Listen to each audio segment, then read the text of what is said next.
컴퓨터의 사용이 늘어날수록 큰 위협이 되고 있는 사이버 위협. 기업이나 정부를 상대로 해킹을 시도하고 국가 안보를 위협하는 사건들이 세계 곳곳에서 일어나고 있는데요. 특히 사물 인터넷과 같은 신기술이 빠르게 개발되고 다양한 분야에 활용되면서 해킹에 대한 위험성에 대해 전문가들은 수위 높은 경고를 보내고 있습니다.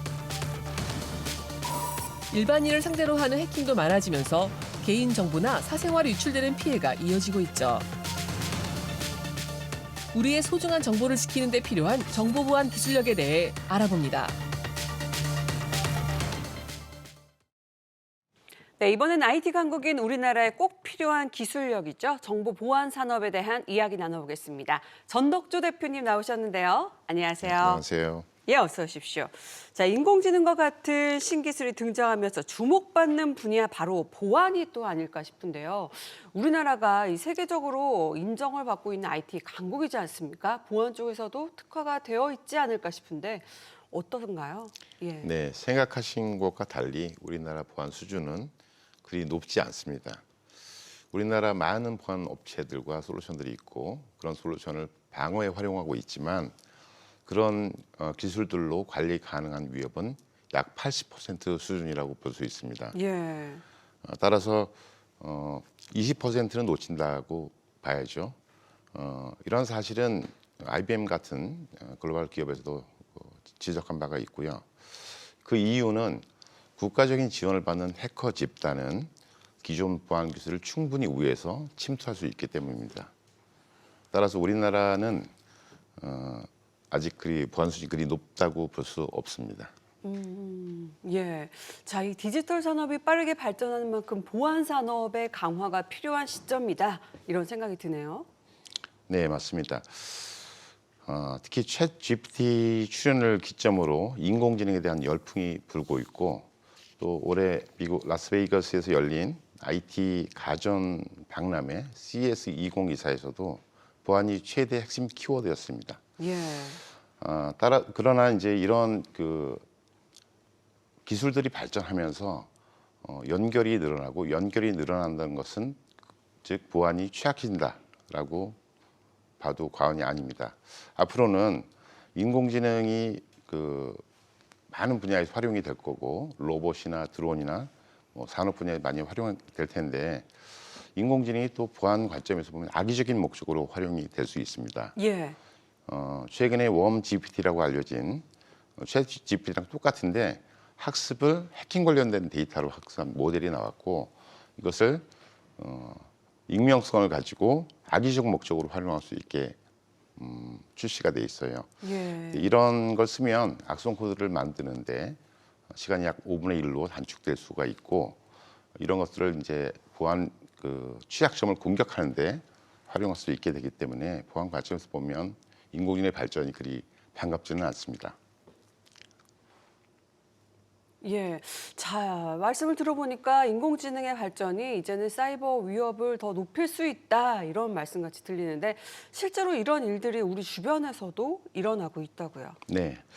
스팸 문자라든지 피싱 문자 그리고 랜섬의 감염 이런 거 걸리는 분들이 주변에 굉장히 많습니다. 일반인인데 그 외에도 휴대폰 해킹돼서 개인정보나 금융정보, 사진 등등이 유출된 사례가 끊임없이 발생하고 있습니다. 문제는 개인뿐만이 아니고 국가도 이런 해킹 피해가 발생할 수 있고 핵심적인 기술이나 정보가 유출될 수 있다는 겁니다. 앞으로는 이제 디지털 산업화가 가속화되면서 모든 산업 분야에 디지털화가 될 것입니다. 예를 들면 자동차 자율주행, 드론을 이용한 농업 등등. 근데 이런 분야도 보안이 절대 안전하지 않기 때문에 보안에 대한 심각한 고민을 선행적으로 하는 게 필요하다고 봅니다. 그렇지 않다면 나중에 재난 수준의 피해가 발생된 걸로 저는 확신하고 있습니다. 예.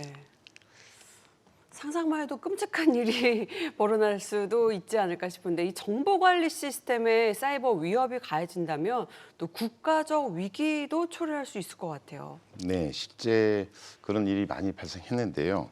극단적인 예를 들자면 네네. 미국이 이라크 공격할 때 유무선 통신을 마비시킨 후에 공격을 했습니다. 그리고 최근에 러시아 우크라이나 전쟁도 마찬가지고 이스라엘 하마스 충돌도 마찬가지입니다.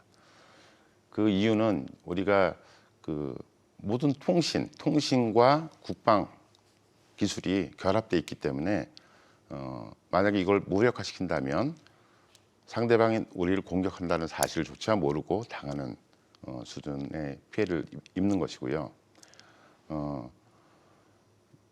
그 앞으로는 이러한 그 사례가 더 많아질 거로 예측하고 있고, 사이버 보안의 특징은 평시와 전시가 구분이 안 됩니다. 예. 따라서 지금 현재에도 그 많은 일들이 아주 핵심적인 일들이 발생하고 있습니다. 네네네네. 좀 아까 말씀 들어보니까 이스라엘에서는 좀 이런 쪽에 많은 개발이 이루어졌다라고 하시는데 이스라엘에서는 어떤 식으로 기술 개발이 이루어지고 있는 걸까요? 기술 개발보다는 이스라엘은 이제 많은 적성국에 둘러싸여 있는 지정학적인 특징이 있고요. 예. 그러다 보니까 무기도 잘 만들지만 사이버 보안에 대해서 미리 많이 고민을 했습니다. 예. 그래서 이스라엘은 그 단순 기술 개발이 아니고 보안 생태계를 만들어서 효과적으로 이런 사이버 위협에 대처할 수 있는 보안 강국이 됐습니다. 자, 이렇게 화면을 보자 하니까 엄청난 교육열이 지금 돋보이는데 막강한 보안 생태계를 유지하는 이유가 바로 이 교육에 있었군요. 네, 이스라엘은 보통 일반 중학생부터 사이버 보안 교육을 하고요. 중학생, 네네. 고등학생부터 교육을 하고 있습니다. 그리고 사이버 보안으로 대학 박사학위를 준 최초의 국가이기도 하고요. 이런 어린 학생들을 어렸을 때부터 보안 교육을 시키고 견학을 시키고 실습 기회를 제공함으로써 보안 인력이 두터워진다는 거고요. 그리고 그 대학교 같은 경우에는 이 재능 분야를 제외하고는 우리나라 사이버 보안 학과 수준의 보안 네. 교육을 원한다면 충분히 받을 수가 있습니다. 예. 또 이스라엘은 군대가 여성이고 남성이 의무 복무 기간이 꽤 긴 편이고 남성은 꽤 긴 편인데 이 군대에 가서 이 사이버 보안 선배들한테 전문성을 또 배우게 됩니다. 그래서 제대를 하면 이런 분들이 이제 엔지니어도 되고 공무원도 되고 이러면서 이 사이버 보안 분야가 유기적으로 발전할 수 있는 그런 생태계가 만들어져 있습니다. 자, 우리나라에서도 이 사이버 테러에 대비해서 새로운 기술들이 개발됐다 소식을 들었는데 어떤 기술인지 소개 부탁드립니다. 네, 아까 말씀드렸다시피 국가적 지원을 받는 해커 집단은 기존 보안 기술을 충분히 우회해서 침투할 수 있다고 말씀드렸는데요. 예. 따라서 모든 네트워크는 이미 침해되어 있다라고 가정하고 위협을 능동적으로 헌팅해야 됩니다. 저희는 이런 기존 보안 기술을 우회해서 침투하는 해커를 헌팅할 수 있는 기술을 개발해 왔고 이런 기술을 통해서 성장하고 있는 업체입니다. 단순히 보안 솔루션을 운영해서 관리하는 수준은 약 80% 정도 위협이고요. 위협을 관리할 수 있고 20%를 놓치는데 20%를 능동적으로 헌팅할 수 있는 기술이 저희의 핵심 기술입니다.